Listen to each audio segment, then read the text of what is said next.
Are you bad with money? I used to think I was. I do look at my bank account at the end of the month and wonder where it all went. I tried budgeting, I tried saving, but nothing seemed to stick.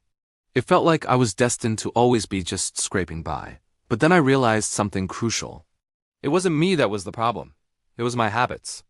The truth is, most people aren't inherently bad with money. They've just fallen into a cycle of habits that quietly drain their bank accounts and keep them from building wealth. These habits are so common, so ingrained in our daily lives that we often don't even notice them. But they are the invisible chains holding us back financially. Today, we're going to break those chains. We're diving deep into the 7 money habits that are secretly keeping you poor. By the end of this video, you'll be able to spot these habits in your own life, and more importantly, you'll have the tools to replace them with habits that build wealth. This isn't about shaming anyone. It's about empowerment. It's about taking control of your financial future, one habit at a time. So if you're ready to stop feeling like you're failing with money and start building a life of financial freedom, stick around. Let's get into it. The first and most common wealth-destroying habit is spending first and saving what's left. Sound familiar? You get your paycheck, you pay your bills, you buy your groceries, you go out with friends. Maybe treat yourself to something nice. Then, at the end of the month, you look at what's left over and maybe, just maybe, you transfer a small amount to your savings. The problem is, most months, there's nothing left. This approach treats saving as an afterthought, an optional extra. But wealthy people do the exact opposite. They pay themselves first. This means the very first transaction they make after getting paid is a transfer to their savings and investment accounts. It's non-negotiable. It's treated just like any other essential bill, like rent or electricity. Think about it this way. You're prioritizing your future self. By saving first, you guarantee that you're consistently building your nest egg. The best way to implement this is to automate it. Set up an automatic transfer from your checking account to your savings account for the day after you get paid. Start small if you have to. Even $50 a month is better than zero. The key is to make saving a deliberate, proactive choice, not a passive hope. Once that money is moved, you can then spend what's left without guilt, knowing you've already taken care of your future. This single shift in perspective from spend then save to save then spend is the cornerstone of building wealth. The second habit holding people back is not tracking where their money actually goes. If I asked you right now exactly how much you spent on food, entertainment, and subscriptions last month, could you tell me? Most people can't. They have a vague idea, but they don't know the real numbers. This is like trying to drive to a new destination without a map or GPS. You're just guessing, and you'll probably get lost. When you don't track your spending, you have no idea where the leaks in your financial boat are. You might think you're only spending a little on coffee, but it could be adding up to hundreds of dollars a month. You might be paying for subscriptions you completely forgot about. Knowledge is power, especially when it comes to your finances. Tracking your spending isn't about restricting yourself or making you feel bad. It's about gaining clarity. It's about seeing the facts so you can make informed decisions. Luckily, we live in an age where this is easier than ever. There are countless apps like Mint, YNAB, or even just a simple spreadsheet that can categorize your spending automatically. Take 1 month, just 1 month, to meticulously track every single dollar. Don't change your spending habits yet, just observe. At the end of the month, review it. I guarantee you'll be surprised. You'll find areas where you're spending more than you thought, and you'll identify easy places to cut back. This awareness is the first step toward creating a budget that actually works for you. Now, let's talk about the third habit, ignoring the small stuff. This is what I call the latte factor. You think, oh, it's just a $5 coffee. What's the big deal? Or, it's just a $2 snack from the vending machine. Individually, these purchases seem insignificant. But they add up, and they add up fast. A $5 coffee every workday is $25 a week, $100 a month, and $1,200 a year. That $1,200 could be an emergency fund, a significant contribution to an investment account, or a payment towards high-interest debt. These small, seemingly harmless daily expenses are often the biggest budget busters because they fly under the radar. We don't consciously budget for them, we just swipe our card. They become mindless habits. The solution here isn't necessarily to cut out all your small joys. It's about being intentional. Instead of mindlessly buying coffee every day, maybe you make it at home 4 days a week and treat yourself on Fridays. Pack your lunch instead of buying it. Bring a water bottle instead of buying drinks. These small changes can free up a surprising amount of cash. It's about turning mindless spending into mindful choices. Before you make a small purchase, ask yourself, do I really need this, or is it just a habit? This small pause can save you thousands over time. Habit number 4 is a big one. Depending on motivation to save money, we've all been there. You watch a video like this or read a book about finance and you get super motivated. You say, that's it. Starting tomorrow, I'm saving half my income. You stick with it for a few days, maybe a week, but then life happens. Motivation fades, and you're back to your old habits. Here's the secret. Successful people don't rely on motivation. They rely on systems. Motivation is an emotion.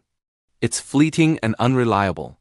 Systems are processes you put in place that work for you, even when you don't feel like it.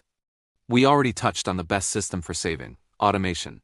Set up automatic transfers to your savings and investment accounts. This takes the emotion and the daily decision-making out of the equation. It happens in the background without you having to think about it or feel motivated. Another system is to make saving easier and spending harder. For example, you could have your paycheck deposited into an account at a separate bank that you don't have a debit card for. To spend that money, you'd have to consciously transfer it back, creating a friction point that makes you think twice. Stop waiting for inspiration to strike. Build a system that makes your financial goals the default option. Your future self will thank you for it. The 5th habit that keeps people stuck is avoiding conversations about money. For so many of us, money is a taboo topic.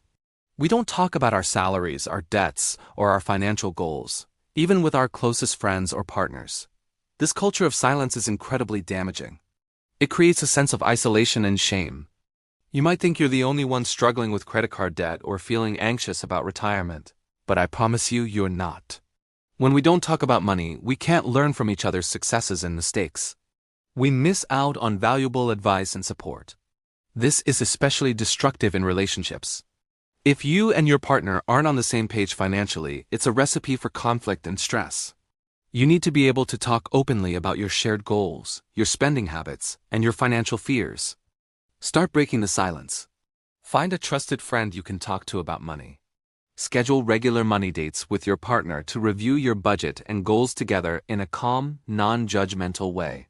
The more we normalize these conversations, the more we can learn and grow together.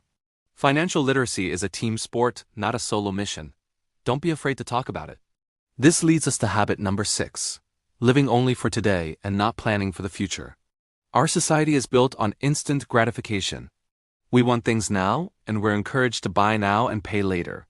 This YOLO, or you only live once mentality, can be fun in the short term, but it's financially devastating in the long term.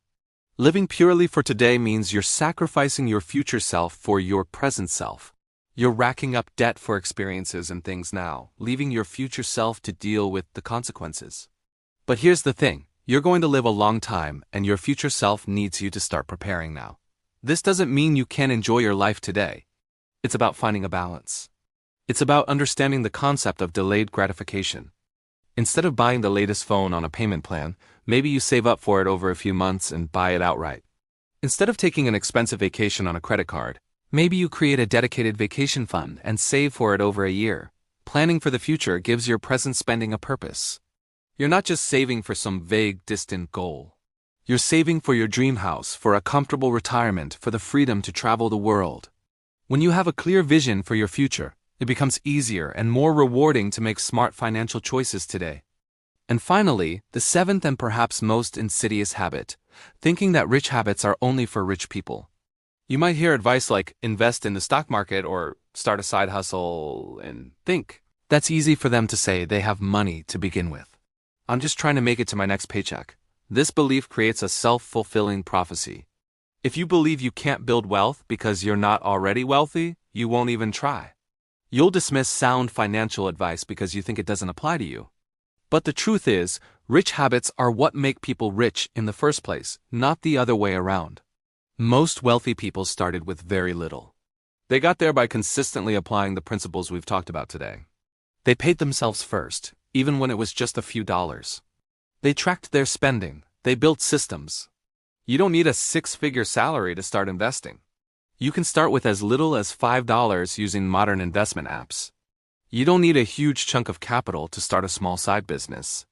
Wealth building habits are scalable. The principles are the same whether you're saving $10 a month or 10,000. Stop telling yourself that you can't. Start where you are with what you have. The journey of 1,000 miles begins with a single step, and the journey to financial freedom begins with a single good habit. So, let's recap. Most people don't fail with money because they're bad at it. They simply repeat the same poor habits over and over.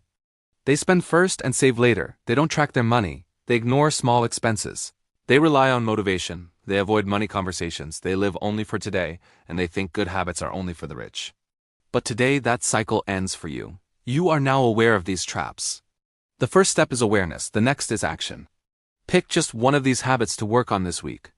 Maybe it's setting up that automatic transfer. Maybe it's downloading a budgeting app.